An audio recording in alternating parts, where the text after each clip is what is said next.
Hello friends, मैं हूं सी रुचि Goyal. GST council meeting के बाद कुछ ऐसे चेंजेस आए जिसकी वजह से जीएसटी रेट्स के साथ साथ आरसीएम एप्लीकेबिलिटी में भी चेंज आ गया। तो आज हम बात करेंगे कौन से ऐसे गुड्स हैं जो आरसीएम के दायरे में ऐड हुए हैं। आरसीएम मतलब reverse charge mechanism. Reverse charge mechanism में होता क्या है कि जो रजिस्टर्ड परचेजर होता है उसी को जीएसटी पे करना होता है, ना कि जिससे हम सेल कर रहे हैं, जो सेल कर रहा है उसको जीएसटी पे करना होगा। आइए देखते हैं क्या है आरसीएम का सेक्शन। आरसीएम कवर होता है सेक्शन 9 और 3 में सीजीएसटी के एक्ट में, और वो बोलता है कि ऐसे कुछ गुड्स और सर्विसेज हैं जिसके दौरान आपको आरसीएम चार्ज करना है by the recipients of such goods and services or both, and all the provisions of this sect shall apply। मतलब क्या है इसका?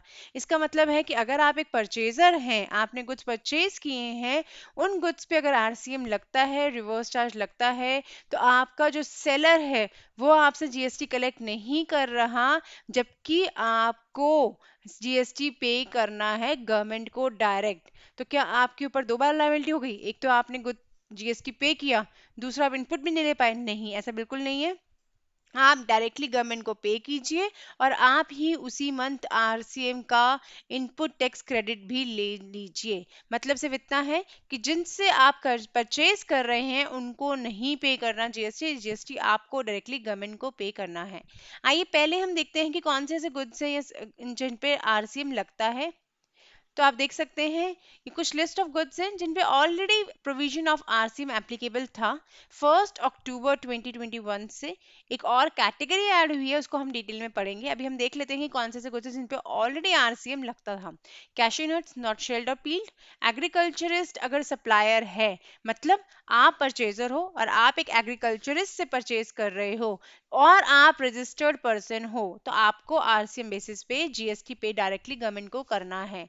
मतलब क्यों है ये प्रोविजन? क्योंकि एग्रीकल्चरिस्ट जो होते हैं उनको जीएसटी रजिस्ट्रेशन मैंडेटरी नहीं होता, इसीलिए उनको ये बोला गया कि आप रहने दीजिए, जो परचेजर होगा वही डायरेक्टली जीएसटी पे कर देगा अगर वो रजिस्टर्ड होगा। अगर नॉन रजिस्टर्ड है तो मतलब ही नहीं है, ना जीएसटी लगाया ना पे किया आपने। लेकिन अगर आप रजिस्टर्ड पर्सन है तो आपको जीएसटी लगाना पड़ेगा, एक जीएसटी इनवॉइस बनाना पड़ेगा और आपको डायरेक्टली गवर्नमेंट को पे करना पड़ेगा।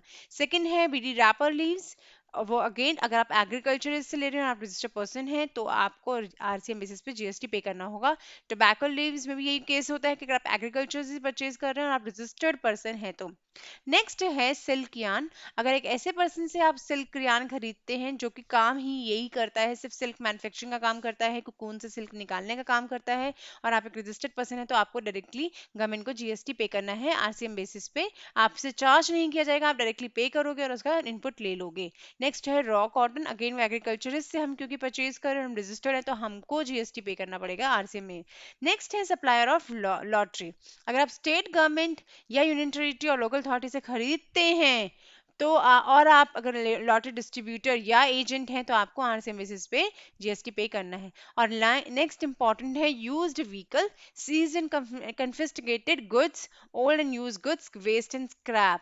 तो काफी बड़ा बिजनेस है इनका, यूज व्हीकल्स का, सीज्ड एंड कन्फिस्केटेड गुड्स का, ओल्ड एंड यूज्ड गुड्स का और वेस्ट एंड स्क्रैप। अगर इनमें से कोई भी आइटम आप परचेज करते हो from central government, state government, union territory और लोकल अथॉरिटी, और आप एक रजिस्टर्ड पर्सन हो, तो आपको आरसीएम बेसिस पे जीएसटी पे करना है। वो आपसे जीएसटी चार्ज नहीं करेंगे, आप कंप्लीट पेमेंट जो आप कर रहे हैं उस पर जीएसटी पेमेंट पे करना है और जाके वो इनपुट ले लेना है। इसी के साथ साथ एक नई कैटेगरी ऐड हुई जीएसटी के दायरे में आरसीएम के अंडर, और वो है हमारा following essential oils other than those of citrus fruit. और कौन कौन से ऑयल्स हैं उसका नीचे एग्जाम्पल दिए हैं। अगर आप इन एसेंशियल ऑयल्स को खरीदते हो फ्रॉम एनी अनरजिस्टर्ड पर्सन और आप रजिस्टर्ड पर्सन हो, क्यों हुआ होगा ये कैटेगरी में बाइफर्केशन? क्योंकि अगर आप रजिस्टर्ड पर्सन हो और आप अनरजिस्टर्ड पर्सन से खरीदते हो तो ही आपको जीएसटी पे करना है। अगर आप एक रजिस्टर्ड पर्सन से ही खरीदते हो तो वो ऑलरेडी आपके साथ चार्ज कर लेगा और आपको डिपॉजिट करा देगा, तो आपके ऊपर एप्लीकेबिलिटी नहीं हुई। लेकिन क्योंकि वो अनरजिस्टर्ड पर्सन है बट आप इन ऑयल्स को खरीदते हो जो कि इस कैटेगरी में, आरसीएम की कैटेगरी में आ चुके हैं, तो अगर आप फॉलोइंग एसेंशियल ऑयल्स खरीदते हो, कौन कौन से एसेंशियल ऑयल्स है? ऑफ पेपरमिंट ऑयल, और अगर स्पीयरमिंट ऑयल है, वाटरमिंट ऑयल है, हॉर्समिंट, बेगामिंट ऑयल है, अगर इनमें से कोई भी ऑयल आप खरीदते हो और वो जिससे आप खरीद रहे हो वो रजिस्टर्ड ही नहीं है जीएसटी में, तो जीएसटी तो पे करना पड़ेगा। किसको पे करना पड़ेगा? आपको, क्योंकि आप रजिस्टर्ड पर्सन हो।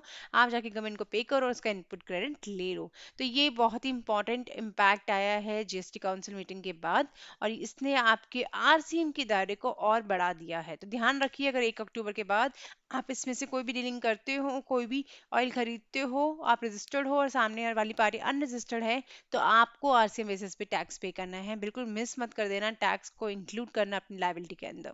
तो ये इंपॉर्टेंट अपडेट है नोटिफिकेशन नंबर 10 का। ये नोटिफिकेशन नंबर है 10/2021।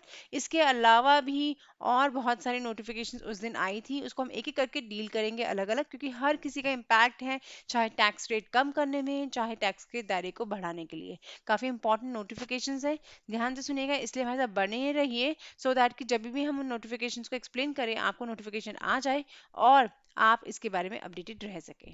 Thanks for watching. Thank you.